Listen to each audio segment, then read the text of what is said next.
Assalamualaikum warahmatullahi wabarakatuh. Innal hamdalillah nahmaduhu wa nasta'inuhu wa nastahdihi wa nastaghfiruh wa na'udzu billahi min shururi anfusina wa sayyiati a'malina. May yahdihillahu fala mudhillalah wa may yudlil fala hadiyalah.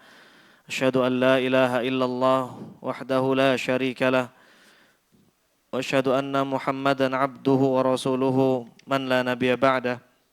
Ya ayyuhalladzina amanu taqullaha haqqa tuqatih. Ya ayyuhalladzina amanu taqullaha haqqa tuqatih wa la tamutunna illa wa antum muslimun. Ya ayyuhan nasu taqu rabbakumul ladzi khalaqakum min nafsin wahidah wa khalaqa minha zawjaha wa batha minhuma rijalan katsiran wa nisaa'a wattaqullaha alladzi tasaaluna bihi wal arham innallaha kana 'alaikum raqiba. Amma ba'd.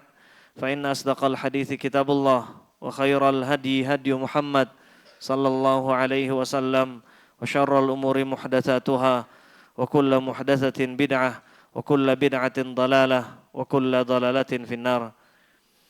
معاشر الحاضرين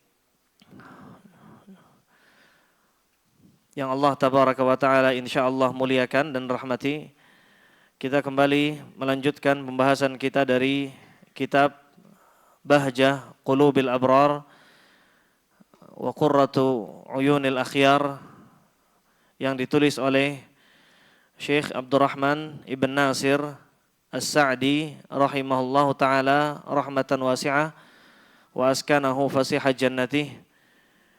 Dan kita masih di halaman ke-7, masih membahas hadis yang pertama. Di halaman yang ke-7, bagi yang punya bukunya, yaitu pada perkataan beliau rahimahullah, akan tetapi atau bahkan jika hal-hal tersebut terjadi pada dirinya. Ini kemarin yang kita jelaskan berkaitan dengan cara seseorang dalam mengikhlaskan niat karena Allah Azza wa Jalla. Dan dalam pertemuan yang lalu kita telah jelaskan ada 3 cara ampuh bagi setiap muslim yang ingin amalnya ikhlas karena Allah. Cara yang pertama yaitu secara global. Bagaimana secara global? Yaitu di setiap paginya, di setiap petang hari dia perbaharui niatnya di dalam ibadah. Dia tuluskan niatnya itu hanya untuk mencari wajah Allah tabaraka wa ta'ala. Kemarin kita contohkan, contohnya adalah ketika dia mengucapkan zikir raditu billahi rabbah wa bil islami dinah dan seterusnya, maka dia mantapkan hatinya, hari itu ibadahnya ikhlas, dia berikan hanya untuk Allah, tidak untuk potongan kecil hina dari dunia, tidak pula untuk manusia, hanya untuk Allah. Lalu kemudian cara yang kedua disebutkan oleh penulis rahimahullah, yaitu dengan memperbarui keikhlasan di setiap kita ingin berkata-kata atau berbuat. Kalau dalam buku terjemahannya di situ beliau katakan setiap perkataan, setiap perbuatan dan keadaan seseorang hamba harus selalu diiringi dengan niat ikhlas tersebut.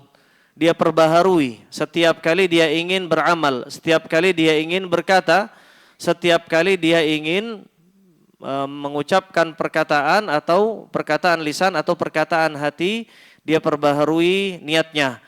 Dan sebelumnya pernah kita jelaskan bahwasanya niat seseorang dalam beramal itu ada berapa? Ada 2 atau 3? 2. Yaitu niat dalam beramal untuk menentukan amal apa yang kita inginkan. Lalu kemudian niat untuk siapa kita beramal. Di setiap kali beramal, maka kita tetapkan 2 niat ini.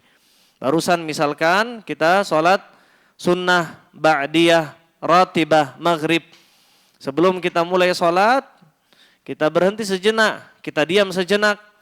Lalu kemudian kita mantapkan, saya ingin sholat sunnah ratibah maghrib 2 rakaat. Tidak perlu dilafazkan, tidak perlu juga disebutkan panjang-panjang, cukup ini sholat jenisnya apa. Kemudian setelahnya kita mantapkan niat kita untuk Allah. Saya lakukan sholat ini untuk Allah. Lalu kemudian dia bangkit, dia lakukan sholat 2 rakaat. Dengan cara seperti itu, dia bisa menjaga keikhlasannya. Ini cara yang kedua. Kemudian cara yang ketiga, tidak cukup cara dengan 2 cara saja. Ada cara yang ketiga, yaitu yang beliau katakan, kata penulis, dia bersungguh-sungguh untuk terus merealisasikan dan menyempurnakan keikhlasan dan melawan hal-hal yang bertentangan dengannya. Seperti riya dan teman-temannya. Riya, sum'ah, ingin dipuji oleh manusia dan berharap diagungkan oleh mereka. Yang cara yang ketiga ini kita gambarkan dengan gambaran bersungguh-sungguh dalam menjaga niat. Dari sebelum beramal atau dari awal amal sampai amalan tersebut berakhir. Bahkan tidak hanya sampai amalan tersebut berakhir, setelahnya pun harus tetap dijaga. Jangan sampai ibadah kita itu riya atau sum'ah karena manusia. Ini 3 cara dalam menjaga keikhlasan. Apa yang pertama tadi? Global, di setiap pagi dan petang, kita mantapkan niat kita dalam seluruh ibadah untuk Allah. Cara yang kedua adalah di setiap perkataan dan di setiap perbuatan. Dia niatkan untuk Allah Azza wa Jalla. Kemudian yang ketiga, tidak cukup dia niatkan di awal ibadah, tetapi dia jaga, dia pelihara niatnya dari awal ibadah sampai ibadah tersebut tuntas. Bahkan setelah itu pun ujiannya berat ketika dia bertemu dengan orang lain, dia dipuji oleh orang lain, maka dia harus pertahankan niat keikhlasannya untuk siapa? Untuk Allah Azza wa Jalla. Dan ini berat, ini sulit. Karena permasalahannya berkaitan dengan amalan batin, amalan hati. Ini yang disampaikan oleh Sufyan Ats-Tsauri rahimahullah, beliau katakan, "Ma'alajtu syai'an asyadda 'alayya min niyyati." Kata Imam Sufyan Ats-Tsauri, tidak pernah aku menjaga sesuatu yang paling susah melebihi menjaga niat. Fa innaha tataqallabu alai, karena niatku itu berbolak-balik seperti hati. Dan pernah kita sampaikan, hati manusia itu sebagaimana sabda Nabi SAW, asyaddu taqalluban, lebih cepat berbolak-balik dibandingkan dengan apa? Air fi ghaliyaniha atau fi ghaliyanihi. Ketika air mendidih, maka dia akan membolak-balikkan apa yang ada di bawah diangkat ke atas, yang atas ditaruh ke bawah. Kita lihat ketika air mendidih seperti itu kondisinya. Bagaimana dengan kondisi hati kita? Kata Nabi, lebih dahsyat lagi. Artinya bisa jadi kita sekarang Masya Allah ikhlas. Kita niatkan, kita jaga niat kita untuk Allah. Lalu kemudian kita lihat wajah orang yang kita kenal, wajah sosok yang kita hormati tiba-tiba berubah. Kita lihat wanita tiba-tiba berubah dan lain sebagainya. Mudah sekali berubah. Makanya perkara niat ini harus dijaga diantaranya dengan 3 cara yang telah kita sebutkan. Ini pembahasan kita yang lalu. Kemudian kata beliau rahimahullah, hendaknya seseorang bersungguh-sungguh untuk terus merealisasikan dan menyempurnakan keikhlasan dan melawan hal-hal yang bertentangan dengan keikhlasan tersebut, seperti contohnya riya. Seperti contohnya sum'ah, ingin dipuji oleh manusia. Apa beda riya dan sum'ah? Kalau riya itu lisan kita tidak bergerak sama sekali, tapi anggota tubuh kita yang berbeda gerakannya ketika dilihat oleh orang lain.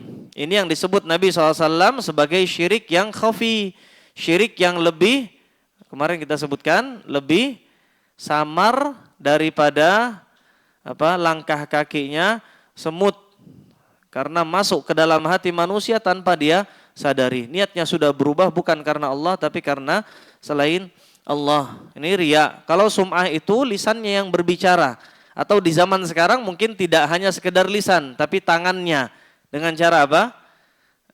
Update status di media sosial. Dia bilang-bilang ke temannya, misalkan dalam bab sedekah, dia bilang ke temannya, sahabatnya, jangan bilang-bilang kalau yang tadi nyumbang 100 juta itu tadi saya. Dia bilang gitu ke temannya. Tapi dalam hatinya bilang ke orang banyak. Yang nyumbang itu saya. Ada udang di balik rempey enak.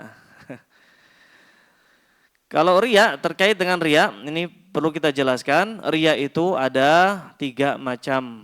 Riya itu ada 3 macam. Yang pertama adalah riya 100%. Riya secara totalitas. Dan riya seperti ini yang disebut oleh para ulama dengan sebutan riyaul munafiqin. Riyanya orang-orang munafik. Seperti yang Allah sebutkan dalam surat An-Nisa ayat 146. Dalam surat An-Nisa 146 Allah berfirman, Innal munafiqina yukhadi'unallaha wa huwa khadi'uhum. Orang-orang munafik mereka mencoba menipu Allah dan Allah membalas makar mereka. Wa idza qamu ila salati qamu kusala. Apabila mereka menegakkan salat, mereka bermalas-malasan, di antara sifat orang munafik. Kemudian kata Allah, yuraunan nas. Mereka selalu meminta mencari wajah atau mencari pujian dari manusia. Makanya kalau riya jenis ini mempengaruhi aktivitas sholat kita. Biasanya kita tidak sholat subuh secara berjamaah, tiba-tiba ketika datang keluarga misalkan kunjungan ke rumah, tiba-tiba sholat subuhnya berjamaah. Ini menunjukkan riya, tanda riya. Riyanya mirip riyanya orang-orang munafik. Meskipun tidak bisa kita katakan ini munafiknya munafik jenis munafik besar. Kalau munafik besar berarti dia telah kufur, keluar dari agama Islam. Ini kemunafikan yang kecil. Tapi ada sifat orang kemunafikan ada dalam dirinya. Kita katakan ini munafik, tapi munafik kecil. Karena tidak secara total. Di antara contoh yang lain orang-orang munafik mereka melakukan sholat secara berjamaah. Tetapi ada beberapa sholat yang tidak mereka lakukan secara berjamaah. Yaitu sholat yang dilakukan di masa-masa gelap. Apalagi di masa Rasulullah SAW, pada saat itu lampu tidak seperti sekarang. Listrik tidak seperti sekarang. Dahulu tidak ada listrik. Makanya athqalus sholat, kata Nabi SAW, sholat yang paling berat bagi orang-orang munafik adalah sholat apa? Sholat isya dan subuh. Kenapa sholat isya dan subuh paling berat? Karena tidak ada orang yang melihat. Sedangkan mereka ketika sholat hanya ingin dilihat oleh orang lain. Makanya sholat yang paling berat bagi mereka ya 2 sholat itu. Ini riya secara utuh, total. Orang ketika datang ke masjid tujuannya bukan untuk Allah.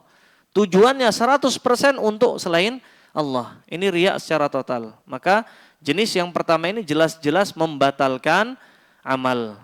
Jangankan 100%. Seorang ketika beribadah saja, lalu kemudian dia niatkan untuk Allah dan untuk manusia, maka ini amalannya batal. Amalannya batal. Ini yang disebut dengan syirik kecil. Di mana letak kesyirikannya? Di mana letak kesyirikannya? Karena dia tujukan untuk Allah dan untuk selain Allah dalam satu waktu. Ini yang disebut dengan syirik. Apa arti syirik? Syirik itu artinya menyekutukan, menduakan. Ini maksud dari syirik kecil. Ini riya jenis pertama. Riya jenis kedua adalah ar-riyaul atau riyaul arid. Riyaul arid itu artinya riya yang tiba-tiba datang. Entah dari mana tiba-tiba dia datang. Di saat kita sholat sudah meniatkan tulus ikhlas hanya untuk Allah. Lalu kemudian tiba-tiba ujuk-ujuk riya itu datang ke dalam hati. Maka jenis yang kedua ini ketika pelakunya mengusir riya tersebut tidak dia biarkan, maka ibadahnya akan tetap menjadi ibadah yang sahih. Berbeda dengan jenis yang ketiga. Jenis yang ketiga apa? Sudah bisa diterka? Yaitu riyaul arid, riya yang datang secara tiba-tiba tetapi mustarsil. Mustarsil itu dibiarkan, dia nikmati. Dibiarkan sampai berakhirnya ibadah. Maka kalau riya jenis yang ketiga ini, ibadahnya batal. Ibadahnya batal dan tidak sah. Sebagaimana sabda Nabi SAW, firman Allah tabaraka wa ta'ala, hadis qudsi, kata Allah tabaraka wa ta'ala dalam hadis Nabi, ana aghna syuraka anis syirki. Aku adalah zat yang paling tidak membutuhkan sekutu. Siapapun yang menyekutukan aku dengan seseorang di dalam satu ibadah, di dalam satu amalan, maka aku tinggalkan orang tersebut dengan sekutuku, kata Allah Azza wa Jalla. Artinya ketika Allah meninggalkan seseorang yang sholat karena selain Allah, dibiarkan sholat itu, yang ngasih pahala bukan Allah, tapi yang ngasih pahala adalah sekutunya Allah. Kira-kira bisa enggak? Coba enggak bisa. Artinya amalan ibadah yang dia lakukan itu batil. Amalan ibadah yang dia lakukan itu tidak bernilai. Ini gambaran yang ketiga. Riya yang pertama apa? Riyanya orang-orang munafik, dia lakukan ibadahnya 100% bukan untuk Allah. Dari awal ibadah sudah salah. Riya yang kedua adalah riya yang datang secara tiba-tiba tetapi berhasil dia usir. Maka yang seperti ini biasanya umumnya terjadi pada diri kita. Sering sekali. Sering toh? Sering. Karena manusia itu tipenya jenis manusia itu adalah jenis makhluk yang suka sekali dilihat, suka sekali dipuji. Jadi sering sekali riya masuk, tetapi ketika kita berusaha mengusirnya, maka ibadah kita tetap sah. Kemudian yang ketiga adalah riya yang datang secara tiba-tiba tetapi kita biarkan. Maka riya yang ketiga ini yang berbahaya. Taib, ini berkaitan dengan riya. Kemudian kata beliau rahimahullah, bahkan jika hal-hal tersebut terjadi pada dirinya, artinya ketika dia sudah menjaga keikhlasan tetapi tetap saja dipuji sama orang lain, janganlah dia jadikan hal tersebut sebagai maksud dan tujuan utama dari amalannya. Artinya tetap dia jaga ikhlasnya. Akan tetapi hendaklah ia kembali kepada tujuan yang semula, yaitu mengharapkan wajah Allah dan pahalanya. Allah Azza wa Jalla mengajarkan kita bagaimana caranya menjaga keikhlasan, yaitu dengan sering kali mengulangi kata-kata firman Allah Azza wa Jalla dalam surat Al-Insan ayat 9. Ini diantara cara menjaga keikhlasan niat.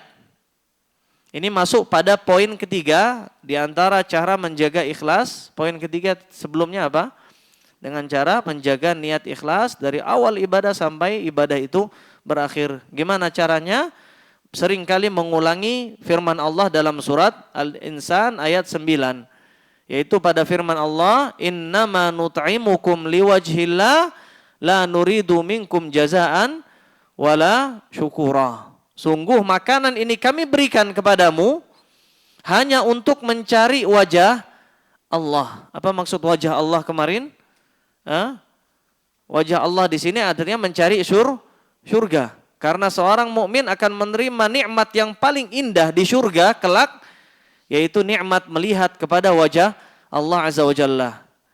Kita ulang-ulangi perkataan Allah, innama nut'imukum liwajhillah. Makanan ini kami berikan kepadamu, kepada orang fakir, kepada orang miskin, baik dalam bentuk makanan maupun dalam bentuk duit.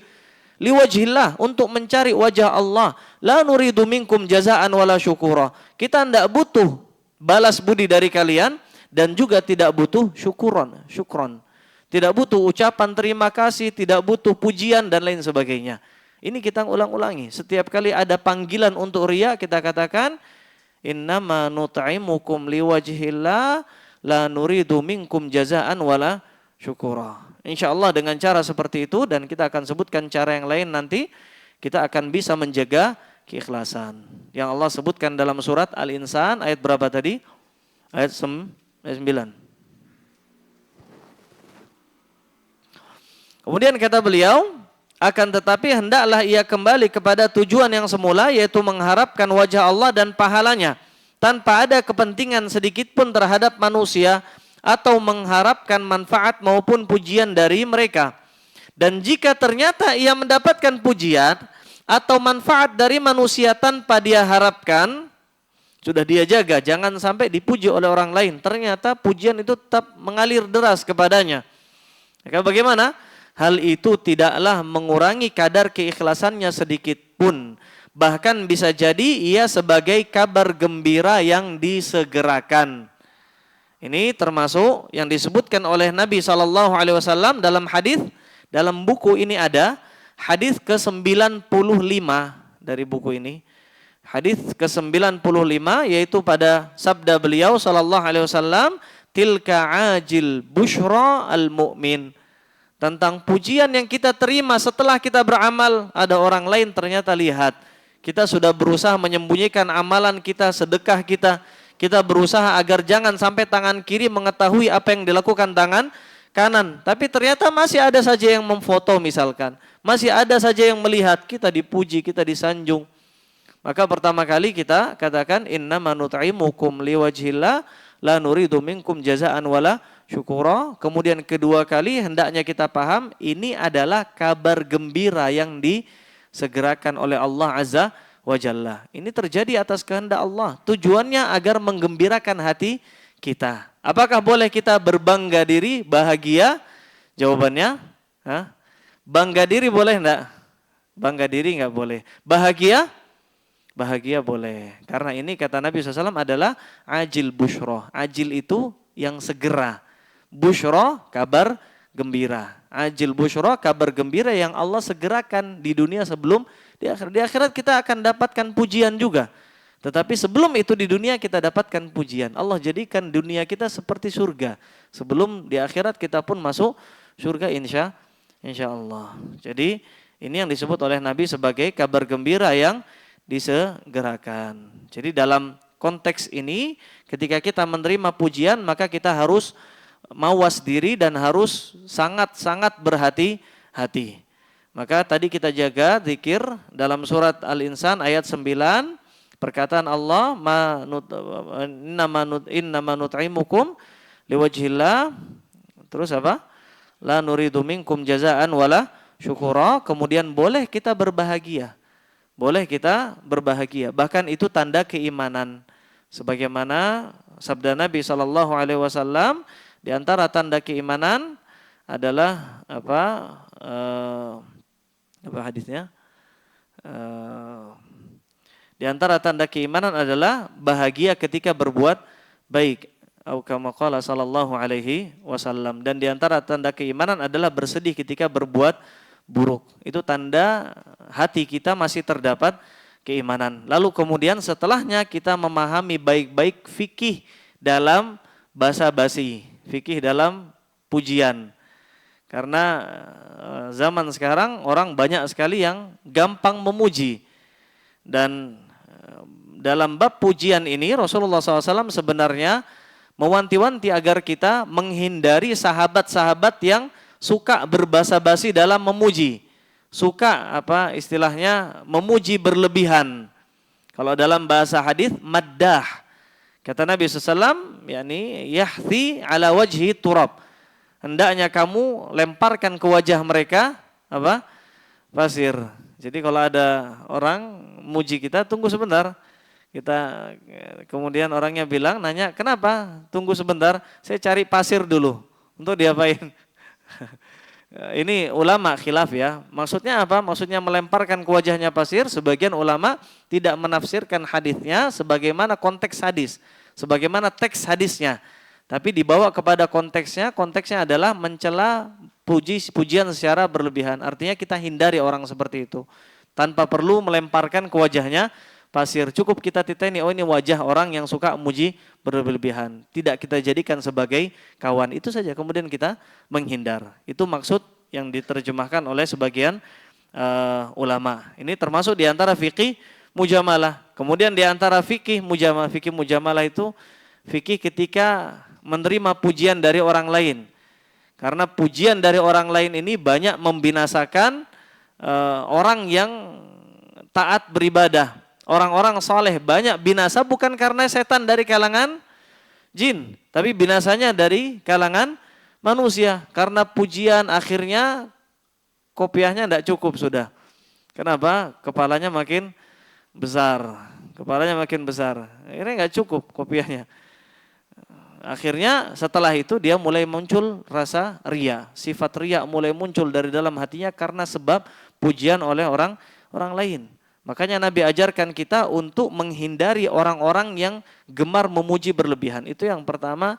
Lalu kemudian yang kedua, ketika kita dipuji maka kita berdoa. Sebagaimana yang diajarkan Nabi, sebagaimana yang diajarkan para sahabat di dalam doa mereka. Ketika datang pujian kepada mereka, maka mereka katakan, Allahumma la tu'akhidni mimma yaqulun. Pernah dengar doa seperti ini? Ini doa yang banyak diucapkan oleh para ulama. Dan diantara yang sering kita dengar yang mengucapkan doa seperti ini adalah Syekh Al-Albani. Beliau ketika ada seorang yang mimpi bertemu dengan beliau, lalu kemudian beliau yang mimpi ini melihat Syekh Al-Albani ini sedang mengipasi Rasulullah sallallahu alaihi wasallam di dalam mimpinya, maka tafsir mimpinya Syekh Al-Albani ini yang membela hadis Nabi sallallahu alaihi wasallam dari rusaknya dai-dai yang membawa kepada neraka jahanam, dai-dai yang suka membawakan hadis-hadis palsu dari Nabi sallallahu alaihi wasallam, hadis-hadis dhaif dari beliau sallallahu alaihi wasallam. Yang membela hadis Nabi adalah Syekh Al-Albani. Maka beliau katakan, Allahumma la tu'akhidni bima yaqulun. Ini ada lanjutannya. Kalau mau ditulis, tulis dulu. Allahumma la tu'akhidni bima yaqulun. Artinya, ya Allah, jangan engkau binasakan aku, jangan engkau hukum aku karena sebab ucapan mereka. Allahumma la tu'akhidni bima yaqulun. Waghfirli ma la ya'lamun. Dan ampuni aku dari apa yang tidak mereka ketahui. Artinya aib orang itu banyak. Hanya saja tidak tercium aibnya. Hanya saja Allah tidak menampakkan aib itu dalam bentuk bau sehingga mampu dicium oleh orang lain. Aibnya banyak tapi tidak terlihat. Maka orang ini meminta dimaafkan atas aib-aibnya, kekurangan dia yang sangat banyak. Waghfirli ma la ya'lamun. Ini potongan yang kedua. Potongan yang ketiga, waj'alni khairan mimma yadhunnun, dan jadikan aku menjadi pribadi yang lebih baik lagi daripada apa yang mereka sangka-sangka. Ini 3 potongan. Yang sudah ditulis berapa? Atau tidak ditulis? Sudah dihafal ya, Masya Allah. Apa tadi doanya? Allahumma la tu'akhidni bima yaqulun waghfirli ma la ya'lamun. Kemudian apa? Waj'alni khairan mimma yadhunnun. Ini 3 potong ucapan yang layak kita sebutkan ketika ada pujian sampai kepada kita. Dengan cara seperti itu insya Allah kita bisa memelihara niat kita ikhlas karena Allah Azza wa Jalla. Ini panjang saya sampaikan. Allahu a'lam. Kemudian kata beliau, Rasulullah SAW kemudian bersabda, ini kembali kepada hadis, innamal a'malu binniyat. Sesungguhnya amalan-amalan itu tergantung pada niatnya. Maknanya adalah bahwa sesungguhnya amalan-amalan itu tidak akan terjadi dan terwujud kecuali dengan niat. Dan poros dari amalan-amalan tersebut adalah niat. Kemudian Rasulullah SAW bersabda, wa innama likulli imri'in ma nawa. Dan sesungguhnya setiap orang itu akan mendapatkan balasan sesuai dengan niatnya. Maknanya adalah bahwa sesungguhnya amalan-amalan itu sah atau tidak, sempurna atau tidak sempurna, semua itu tergantung dari niat. Jadi ada 2 potong hadis. Di awal hadis ini Nabi katakan innamal a'malu binniyat. Kemudian wa innamal likulli imri'in ma nawa. Ini 2 kata yang berbeda. Kalau yang pertama innamal a'malu binniyat menunjukkan bahwasanya tidak ada satupun amalan yang terjadi kecuali pasti di baliknya ada niat. Entah itu niat ibadah atau niat ada. Entah itu niat satu ibadah atau niat dua ibadah. Entah itu niat untuk Allah atau niat untuk selain Allah. Kemudian potongan yang kedua, innama likulli imri'in ma nawa. Sesungguhnya setiap orang akan diberikan balasan sesuai dengan apa yang dia niatkan. Ini maksudnya adalah pahala dari ibadah yang dia lakukan bergantung pada urusan niat. Bisa jadi, boleh jadi seseorang mendapatkan pahala 700.000 pahala. Sementara yang lain melakukan amalan yang sama di waktu yang sama dengan nominal yang sama, yang dia dapatkan hanya 1 pahala. Atau malah dia dibawa, digeret ke neraka karena niatnya yang salah. Apa yang menentukan? Apa yang menentukan besar atau kecilnya pahala? Niat. Ini maksud dari hadis yang mana? Innamal a'malu binniyat atau wa innamal likulli imri'in ma nawa. Wa innamal likulli imri'in ma nawa. Apa artinya wa innamal likulli imri'in ma nawa? Sesungguhnya setiap orang akan diganjar, akan diberikan balasan pahalanya sesuai dengan kadar niatnya. Kemudian kata beliau, barang siapa yang berniat untuk melakukan kebaikan dan bertujuan untuk sesuatu yang mulia, yaitu mendekatkan diri kepada Allah, dia akan mendapat pahala dan balasan yang sempurna. Sedangkan barang siapa yang kurang dalam niat dan tujuannya, akan berkurang pula pahalanya. Adapun barang siapa yang mengarahkan niatnya bukan pada tujuan mulia tersebut, dia akan kehilangan berbagai kebaikan dan akan mendapatkan hasil dari tujuan rendah dan hina sebagaimana yang dia niatkan. Ini sudah kita bahas, artinya seorang ketika niatnya buruk, niatnya bukan karena Allah, niatnya karena mencari dunia. Sebagaimana yang disebutkan, kita pernah sebutkan dalam hadis, man ta'allama ilman yubtagha bihi mimma yubtagha bihi wajhullah la yata'allamuhu illa bi'aradin minad dunya. Siapa yang belajar yang seharusnya niatnya untuk Allah, tapi ternyata dia pelajari bukan untuk Allah, tapi untuk mencari dunia, agar disebut namanya Masya Allah Ustadz, agar disebut namanya Masya Allah rajin datang kajian, atau alim, atau sebutan-sebutan yang lain untuk dunia, maka kata Nabi SAW, lam yarah raihatal jannah. Orang seperti ini tidak akan Allah izinkan mencium bau surga, tidak akan mencium bau surga. Ini hanya karena perkara apa? Niat. Hanya perkara niat. Terlebih dalam masalah talabul ilmi. Talabul ilmi ini adalah jihad yang luar biasa. Karena ketika seorang berhasil dalam jihadnya, dalam bab talabul ilmi, memerangi kejahilan dalam dirinya, memerangi kejahilan dalam diri masyarakat sekitarnya, dia sedang dalam kondisi jihad fisabilillah. Ketika dia itu yang dia lakukan dan dia berhasil melakukan jihad fisabilillah dalam bab talabul ilmi, maka dia akan bisa melakukan berbagai macam ibadah, semuanya diterima di sisi Allah Azza wa Jalla. Berbeda dengan seorang yang melakukan amal ibadah serampangan, maka amalannya tidak akan diterima oleh Allah Azza wa Jalla. Sebagaimana kata Nabi SAW, innallaha tayyib la yaqbalu illa tayyibah. Allah itu baik dan Allah tidak akan menerima yang jelek. Allah hanya menerima dari amalan-amalan yang kita lakukan dengan cara yang baik, yaitu dengan cara yang mengikut ajaran Nabi SAW. Dan saya pernah mendengar Syekh Abdul Razak Ibn Abdul Muhsin Al-Abbad Al-Badr hafizahullah wa ra'ahu, beliau menyampaikan dalam muhadarah beliau di hadapan hadirin yang hadir di majelis beliau, perkataan yang indah sekali. Beliau katakan ketika beliau menyemangati para tulabul ilm agar menjaga niatnya tulus ikhlas karena Allah saja, bukan karena dunia. Terlebih lagi di zaman sekarang, para penuntut ilmu yang dicari bukan wajah Allah, yang dicari adalah selembar kertas ijazah, yang dicari adalah nanti masuk kerja di mana dan lain sebagainya. Ini pikiran, bahkan santri di pondok pun pikirannya demikian. Banyak sekali pemikiran-pemikiran yang rusak seperti itu. Maka beliau setelah menyemangati untuk ikhlas, beliau katakan, ra'aitu katsiran mimman talabal akhirah a'tahumullahu ad-dunya wal akhirah.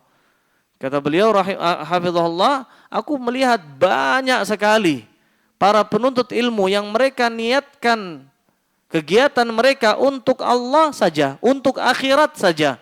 Allah bukakan bagi mereka, Allah berikan kepada mereka dunia plus akhirat. Dia dapatkan dunia, Allah berikan dia dunia, Allah berikan akhirat sekaligus. Dan aku tidak pernah melihat, kata beliau, satu orang pun yang mencari ilmu dengan tujuan dunia, Allah berikan akhirat. Artinya orang ketika niat ilmu tujuannya untuk ijazah, kerja di sini, kerja di sana, Allah tidak akan berikan dia bagian akhirat. Mungkin Allah berikan dunia yang hina. Berbeda dengan orang yang mencari akhirat, Allah berikan kepadanya dua sekaligus, dunia plus akhirat. Maka ketika kita mendengar perkataan seperti ini, Masya Allah, ini motivasi. Apalagi anak-anak kita kadang niatnya sudah tidak lurus siratal mustaqim, niatnya sudah mulai melenceng. Ketika melihat teman-teman yang sudah mulai kuliah, teman-teman yang sudah bekerja, dia masih harus pengabdian misalkan di pondok. Dia pengennya sudah lepas dari pengabdian, pengen kuliah di luar saja. Tujuannya apa? Dunia. Maka yang seperti ini perlu kita nasihati, terlebih kalau kita sebagai seorang ayah agar nasihati anak kita dengan nasihat para ulama, diantaranya nasihat Syekh Abdul Razak Al-Badr. Siapapun yang mencari akhirat, niscaya Allah akan bukakan baginya dunia akhirat. Tidak usah khawatir. Tidak usah khawatir. Kemudian kata beliau, oleh karena itu Nabi SAW memberikan permisalan agar bisa menjadi patokan bagi seluruh perkara. Beliau bersabda, kata Nabi SAW, lanjutan hadisnya, "Faman kanat hijratuhu ilallahi wa rasulih." Siapapun yang hijrahnya untuk Allah, menuju Allah dan Rasulnya, diniatkan untuk Allah dan Rasulullah sallallahu alaihi wasallam, fahijratuhu ilallahi wa rasulih. Maka hijrahnya, maka dia akan mendapatkan pahala hijrahnya. Maknanya adalah bahwa dia akan mendapatkan hasil sesuai yang dia niatkan. Ini maksud hadis fahijratuhu ilallahi wa rasulih. Kalau kita terjemahkan hadis ini secara tekstual, maka artinya siapapun yang hijrahnya karena Allah dan karena Rasulullah sallallahu alaihi wasallam, maka hijrahnya untuk Allah dan untuk Rasulullah. Apa maksudnya? Maksudnya adalah hijrahnya diterima di sisi Allah Azza wa Jalla. Dan hadis ini tidak hanya membatasi perkara hijrah saja. Dan kata-kata hijrah bisa kita lebarkan maknanya. Kalau hijrah itu apa? Hijrah biasanya berpindah dari tempat yang buruk menuju tempat yang baik. Berpindah dari daril kufar ila daril Islam. Dari negeri kafir menuju negeri muslim. Ini makna hijrah secara istilah. Tetapi makna hijrah sendiri luas. Lebih luas dari itu diterjemahkan oleh para ulama. Hijrah itu maknanya 3. Hijrah itu maknanya 3. Yang pertama adalah hijratul makan. Hijrah meninggalkan tempat yang buruk. Hijrah makan itu maksudnya bukan hijrah makan, mogok makan, bukan. Makan itu bahasa Arab. Apa arti makan? Makan tempat.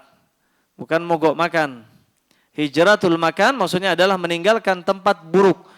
Tempat kesyirikan menuju tempat tauhid. Tempat yang penuh dengan kebid'ahan menuju tempat yang penuh dengan sunnah Nabi SAW. Tempat yang penuh maksiat menuju tempat yang penuh dengan ketaatan. Kemudian hijrah yang kedua adalah hijratul amal. Meninggalkan amalan-amalan, kegiatan-kegiatan, aktivitas-aktivitas maksiat. Syirikan atau bid'ah ditinggalkan karena Allah Azza wa Jalla. Ini hijrah yang kedua, hijratul amal. Yang ketiga adalah hijratu al-amil. Meninggalkan para pelaku kemaksiatan, para pelaku kesyirikan, meninggalkan para pelaku bid'ah. Dan yang ketiga ini disebut oleh para ulama dengan istilah hajar. Hajar, bukan hajar ya, hajar. Setelah J langsung R. Hajar. Menghajar saudara muslim. Bolehkah muslim menghajar saudaranya? bukan menghajar ya, menghajar saudaranya semuslim lebih dari 3 hari. Faham maksudnya hajar sini? Meninggalkan saudaranya semuslim, tidak menyapa, memalingkan wajah lebih dari 3 hari, jawabannya haram. Jawabannya tidak boleh. Yang melakukannya maka dia berdosa. Tapi itu boleh dilakukan ketika ada tujuan. Tujuannya misalkan para pelaku bid'ah, misalkan ahli bid'ah dan dia sahabat kita, ternyata dia bergumul dalam maksiat bid'ah atau bahkan kesyirikan, ditegur baik-baik tidak bisa, dinasihati baik-baik, ya udah kita ancam, kita hajar. Itu sebagai bentuk apa istilahnya, apa ya, kayak boikot ya, sebagai bentuk ancaman. Dan dengan cara seperti itu kita berharap dia kembali ke jalan yang benar. Ini hijrah yang ketiga, yaitu hijratul amil. Hijratul amil. Kemudian kata beliau, hadis Nabi SAW, wa man kanat hijratuhu lidunya yusibuha. Dan barang siapa yang hijrahnya diniatkan karena dunia yang ingin ia dapatkan atau wanita yang akan ia nikahi, maka hijrahnya kepada apa yang dia niatkan. Udah Isya ya, insyaallah. Azan dulu, fadhal. Nah, kita lanjutkan sampai pada sabda Nabi SAW, siapapun yang hijrahnya untuk dunia yang ingin dia dapatkan atau wanita yang ingin dia nikahi, maka kata Nabi SAW, maka hijrahnya kepada apa yang dia niatkan. Kemudian beliau berkomentar, penulis berkomentar, Syekh Abdurrahman bin Nasir As-Sa'di mengatakan, Nabi SAW mengkhususkan penyebutan wanita yang ingin dinikahi setelah menyebutkan tentang perkara dunia secara umum. Kata Nabi, siapa yang hijrahnya untuk dunia setelahnya atau wanita yang ingin dia nikahi. Apa tujuannya? Hal ini dalam rangka menjelaskan bahwa seluruh perkara tersebut merupakan tujuan-tujuan yang rendah.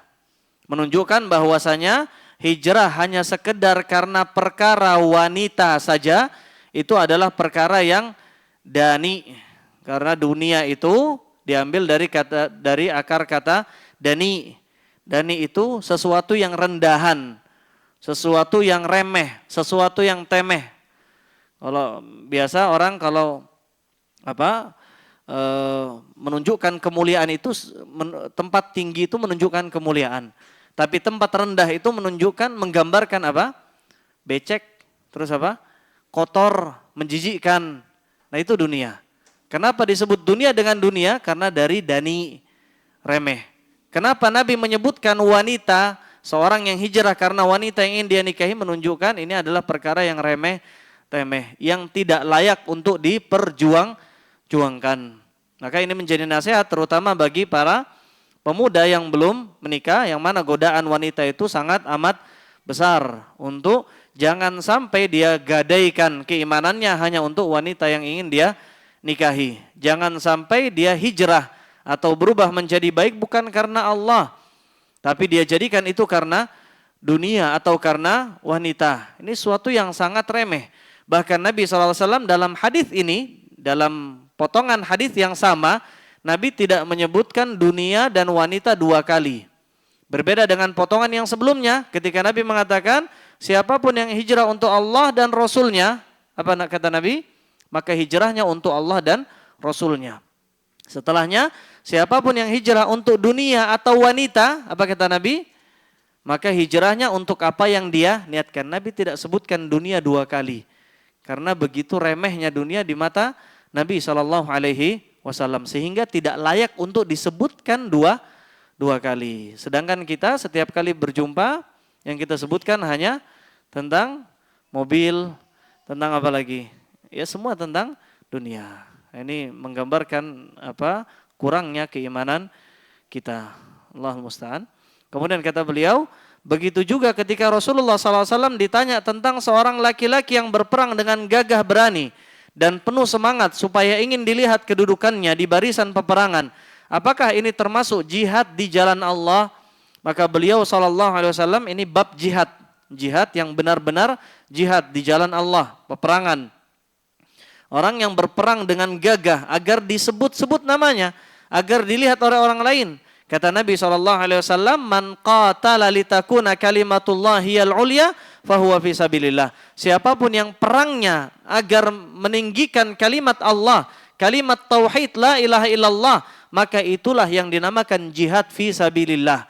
Yang meninggal dinamakan mati syahid. Maka jangan kita terburu-buru memvonis orang, menggelari orang dengan sebutan syahid. Ini vonis yang serampangan, yang biasanya umumnya dilakukan oleh saudara-saudara kita dari kalangan harokiyin. Orang-orang harokah, orang-orang pergerakan. Mereka gemar sekali menyebut orang ketika ada yang meninggal disebut asyahid. Termasuk imam mereka sebutkan Hasan al-Banna, disebutkan al-imam asyahid Hasan al-Banna. Ini termasuk apa istilahnya tarajjum bil ghaib. Tarajjum bil ghaib itu ngasal dalam menyebutkan perkara yang gaib. Ini tidak boleh. Bahkan Imam Bukhari dalam sahihnya menyebutkan satu bab khusus. Ini biasa para ulama ketika membawakan, Imam Bukhari menyebutkan bab khusus. Ini artinya kita mengambil kecerdasannya Imam Bukhari. Imam Bukhari itu bukan hanya sekedar ahli hadis. Beliau juga ahli fiqih. Imam Bukhari ahli hadis plus ahli fiqih. Dan ketika beliau menyebutkan bab tertentu, itu menunjukkan ada makna yang sangat dalam bab tersebut. Imam Bukhari menyebutkan bab khusus, bab la yuqalu fulanun syahid. Seseorang tidak boleh digelari syahid secara serampangan, tidak boleh. Tidak boleh, menunjukkan ini hal yang urgent, hal yang penting untuk diketahui. Tidak boleh seorang menyebutkan fulan syahid. Bahkan dahulu ketika kita masih belajar, ketika terjadi revolusi besar-besaran di negeri Mesir, kelompok sebelah itu mudah sekali menggelari orang-orang yang mati karena polisi pada saat itu disebut dengan syahid. Kalau bahasa mereka ini syahid watani. Syahid karena membela negeri, membela tanah air. Apa ada seperti itu? Nah, ini kadzib, ini dusta, tidak ada. Apa kata Nabi? Siapa yang berjihad fisabilillah? Man qatala litakuna kalimatullahiyal ulya. Inilah jihad fisabilillah. Ketika seorang berperang untuk menjadikan kalimat la ilaha illallah itu di atas. Di atas dari segala, memerangi kekufuran, itu baru namanya jihad fisabilillah. Kalau jihad karena membela NKRI harga mati, jihad enggak itu? Enggak jihad. Kalau jihad untuk membela tanah air, membela kabilah, suku, enggak jihad. Ini namanya bukan jihad. Apa jihad? Jihad itu siapa yang berperang untuk menjadikan kalimat Allah, itulah yang paling tinggi.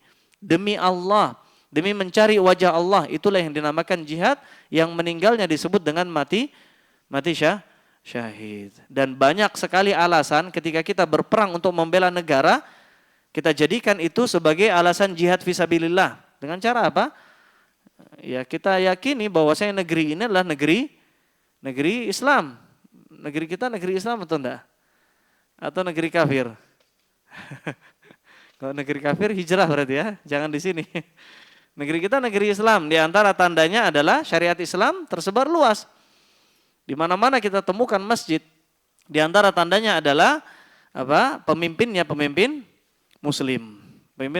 Maka ketika kita berperang membela negeri kita niatkan itu untuk membela diri. Kita niatkan itu untuk membela harta nyawa kita. Sebagaimana sabda Nabi, man qutila duna malihi, siapa yang dibunuh untuk membela hartanya fahuwa fisabilillah. Maka dia jihad fisabilillah.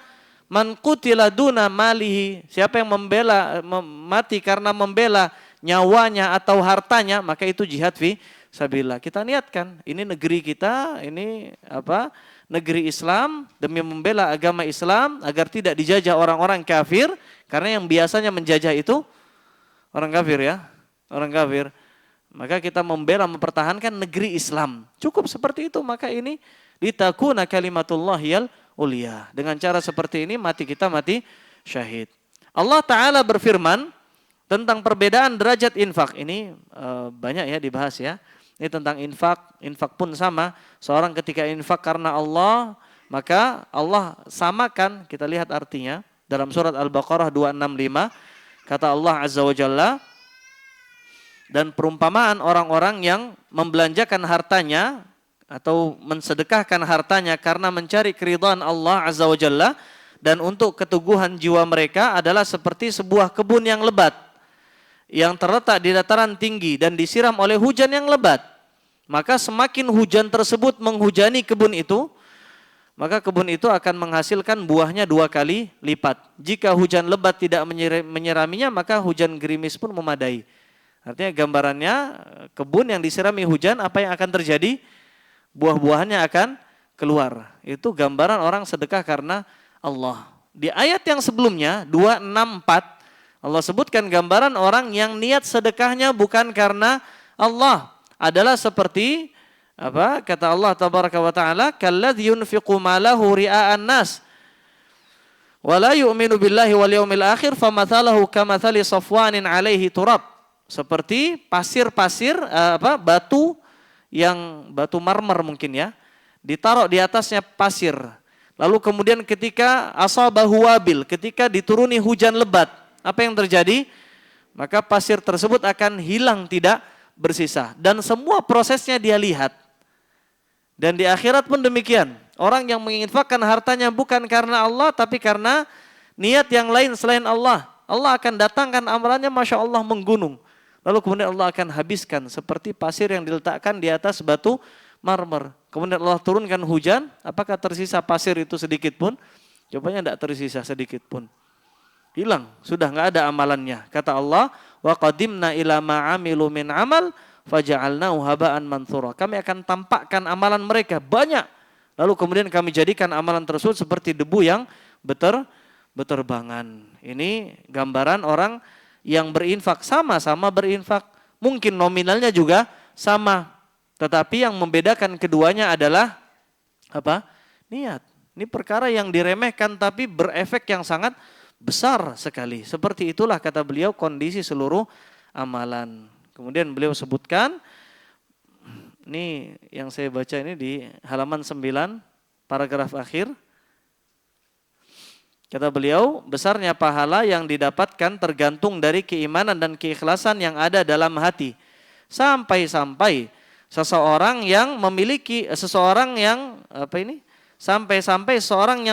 niat jujur, niatnya ikhlas maksudnya, apalagi jika diiringi dengan amalan yang dia mampu melakukannya, dia niatnya ikhlas. Lalu kemudian dia sudah melangkah, melakukan awalan dari amalan itu, dia sudah mulai melangkah. Maka sang pemilik niat tersebut dimasukkan ke dalam orang-orang yang beramal, meskipun belum tuntas amalnya.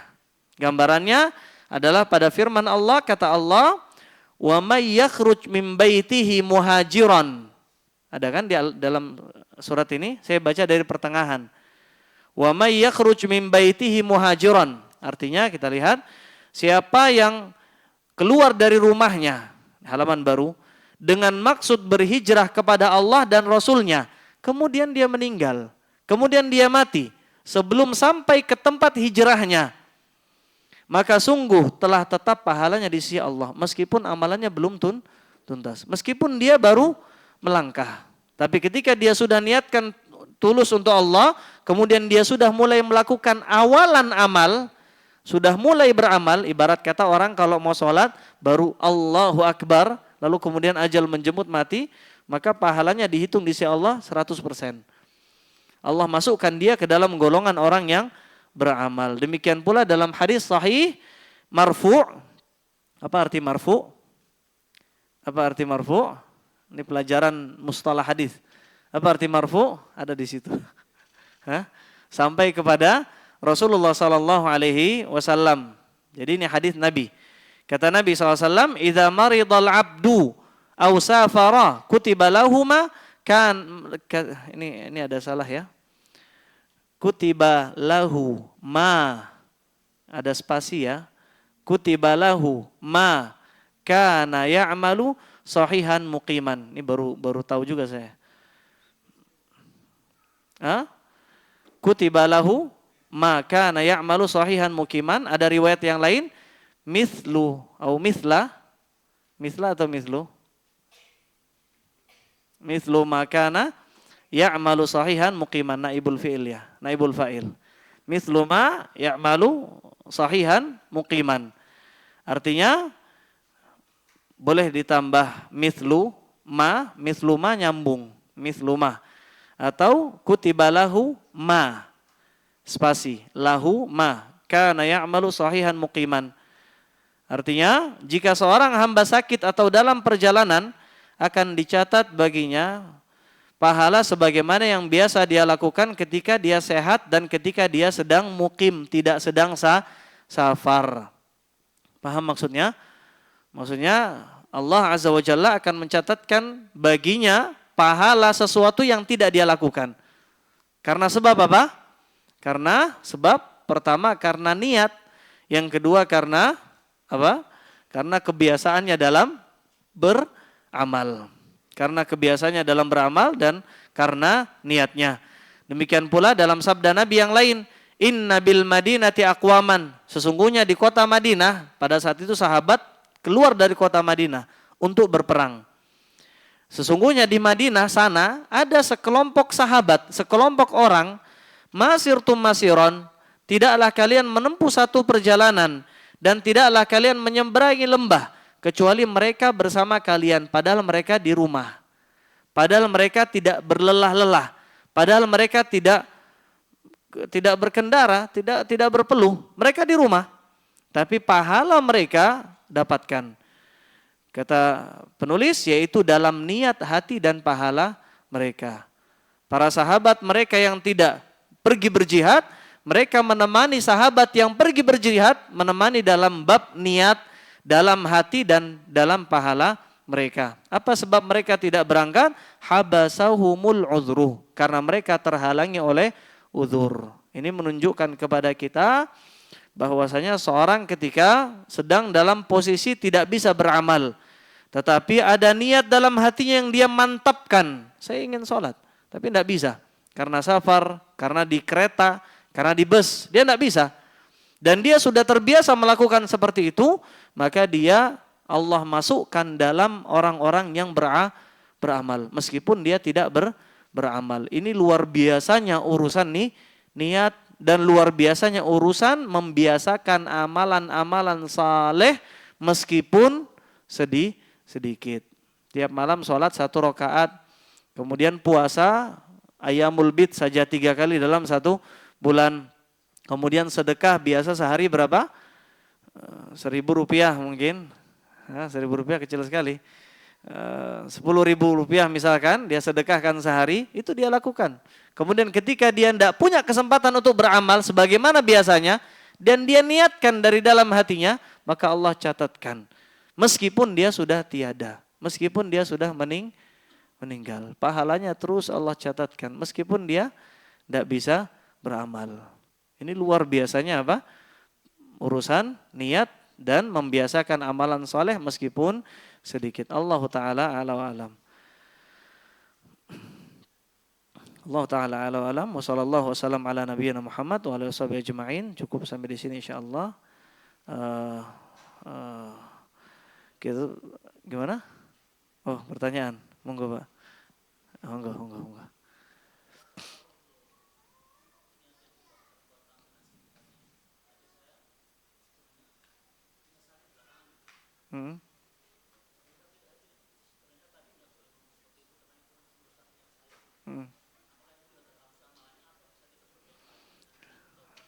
Barakallahu fikum.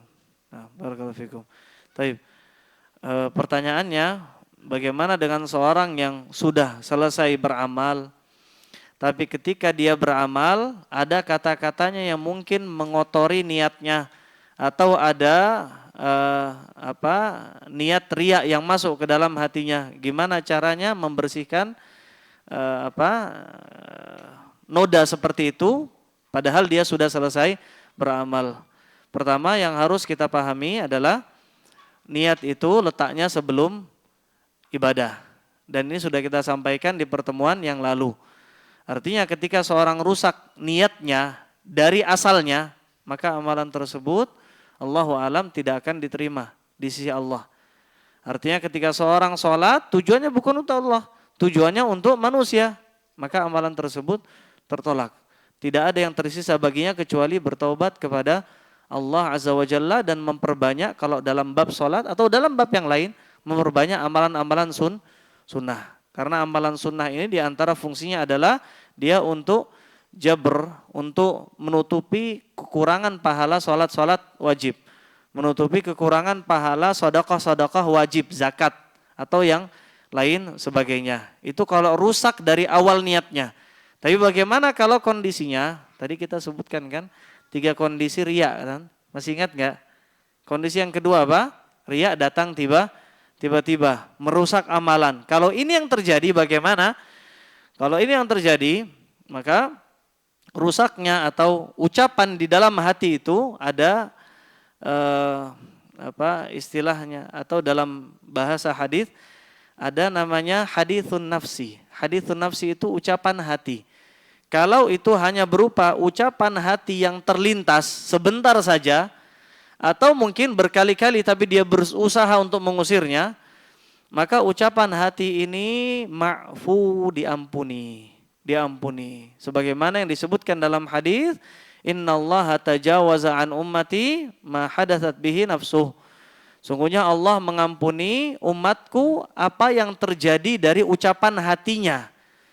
Ada misalkan dia niatkan buruk, misalkan dia niatkan untuk mencari wajah selain wajah Allah, wajah manusia dia cari, misalkan ada terlintas kemudian dia usir, segera dia usir, tidak tenang dengan niat riya seperti itu, maka ini ma'fu dan diampuni. Dan ini termasuk di antara rahmat Allah. Adapun kalau misalkan riya itu terus menerus sampai akhir, maka amalan tersebut jadi amalan yang batal.